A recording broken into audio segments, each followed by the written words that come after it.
We will sing the prayers to the lotus feet of Krishna, composed by His Divine Grace, A.C. Bhaktivedanta Swami Prabhupada.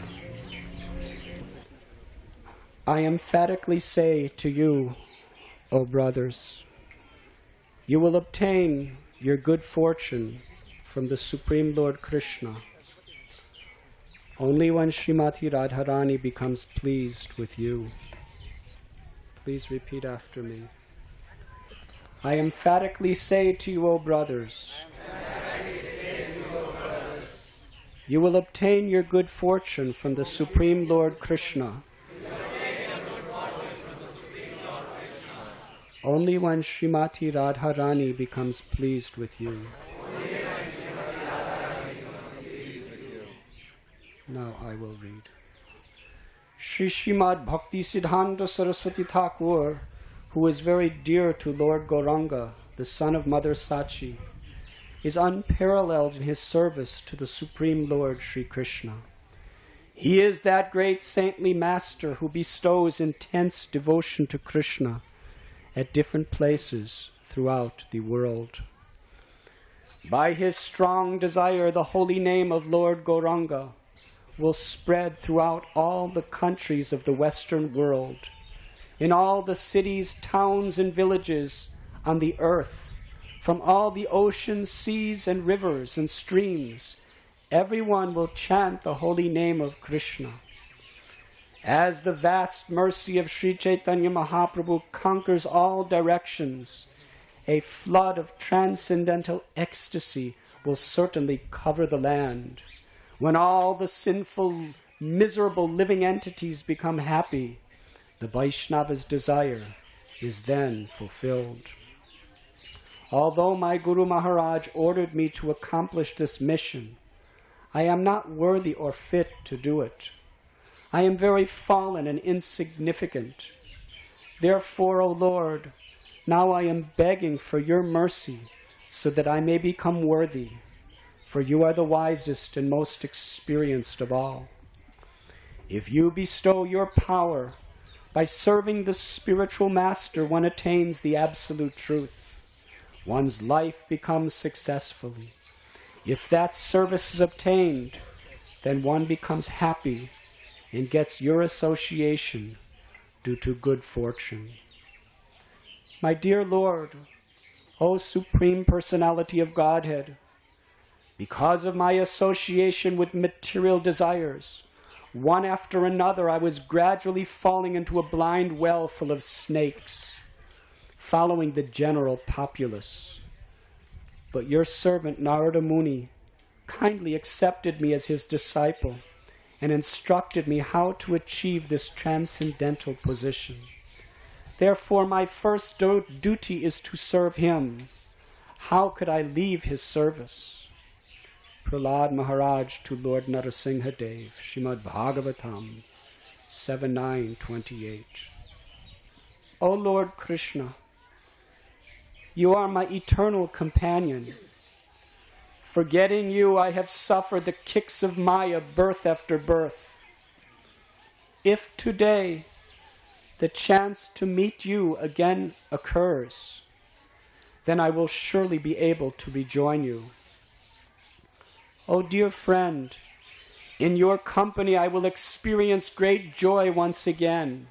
In the early morning I will wander about the cowherd pastures and fields, running and frolicking in the many forests of Braja. I will roll on the ground in spiritual ecstasy. Oh, when will that day be mine?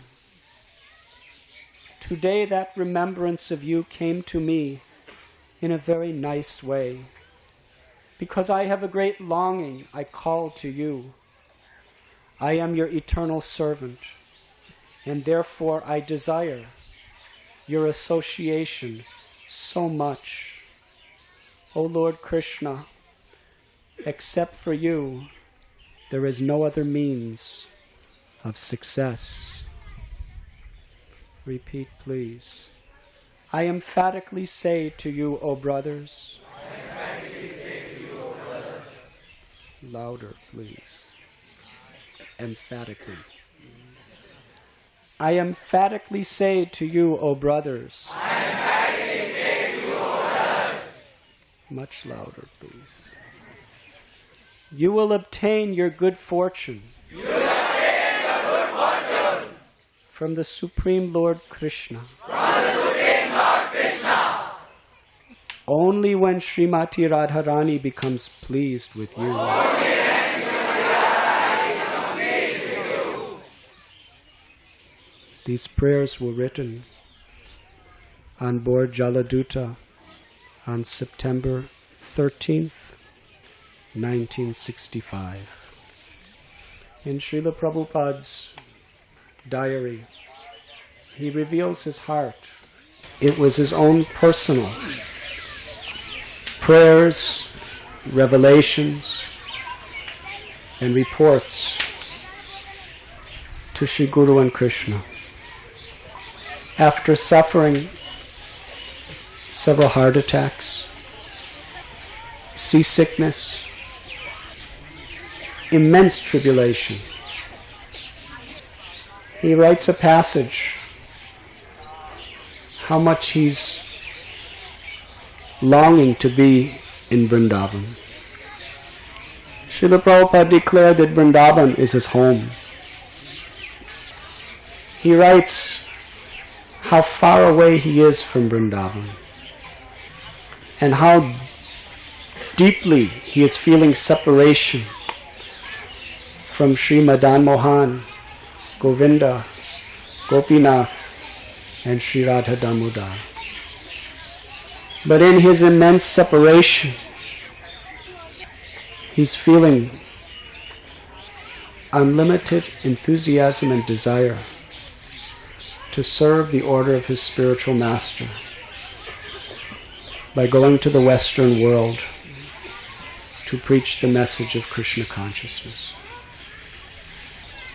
In this beautiful prayer, Srila Prabhupada is explaining the real nature of a Vaishnava. He gives no importance to his own qualifications. In fact, he exclaims that he has no qualifications whatsoever. Simply on the order of his beloved Guru Maharaj, he is fearlessly undertaking this impossible mission. A mission that even the greatest acharyas and pure devotees of the past had never even attempted to fulfill. Bhakti Siddhanta Saraswati Thakur certainly sent some of his men to the West, but he was dissatisfied with their results. They were funded from India. They had facilities, servants, associates. Srila Prabhupada was all alone. In this prayer, Srila Prabhupada is longing in separation from Vrindavan. And he's ultimately leaving his destiny to the mercy of Srimati Radharani. Prabhupada begins by emphatically stating, that no one can approach Lord Krishna unless Srimati Radharani is pleased with them. One of Srila Prabhupada's beloved godbrothers, he translated it in a way that Prabhupada is saying to Krishna, that your good fortune will only be, my dear brother Krishna, your good fortune will only be when Srimati Radharani is pleased with you. It was this spirit of Srila Prabhupada's humility and compassion that is the only qualification any of us have for being in this most sacred place today. During this yatra, we should all try to assimilate the spirit of following in the footsteps of Srila Prabhupada. Vrindavan is the eternal home of Sri Sri Radha Shyamsundar. It cannot be seen in its truth with our material eyes. For those who are not completely purified and endowed with ecstatic love, we must learn to see Sri Vrindavan Dham through the eyes of our spiritual masters, through the great acharyas, and through the scriptures. Srila Prabhupada explained we should see through our ears. When we have faith, humility, and devotion, then Sri Vrindavan Dham reveals herself to us. Sri Bhakti Siddhanta Saraswati Thakur explained, do not try to see Krishna. Try to serve Krishna in such a way that Krishna will be pleased to see you. Mahaprabhu prayed, Aradhyo Bhagavan Brajesh Tanayastad Dham Vrindavanam. That Vrindavan is none different than Krishna. As Krishna is worshipable, Sri Vrindavan is worshipable. Ye yatamam prapadyante tam sthathaiva bhajamyaham. As we approach the Lord reveals himself accordingly. While we are residing in Vrindavan, we should be especially conscious that every moment we are absorbed in hearing about Krishna, chanting the names and glories of Krishna, praying to Lord Sri Krishna, remembering the Lord, and offering service to the Lord and his devotees. We come for this yatra for our purification. It is not a vacation or a holiday. It is a time to perform austerity, to beg for the mercy of the Lord, to become purified, so that we can actually be utilized as instruments in the hands of Srila Prabhupada and his servants. That should be our prayer. That should be our goal. Any spiritual progress we make is multiplied by thousands of times in Sri Vrindavan.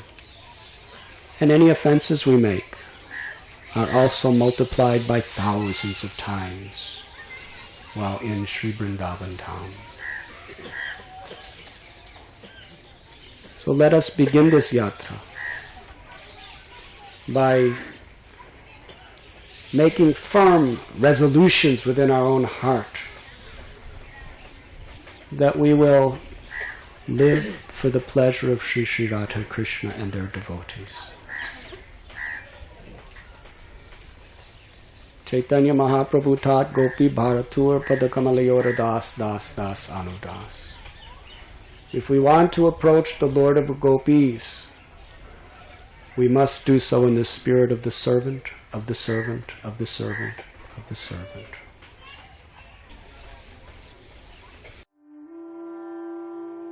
You were listening to Radhanath Swami on devotionalnectar.com.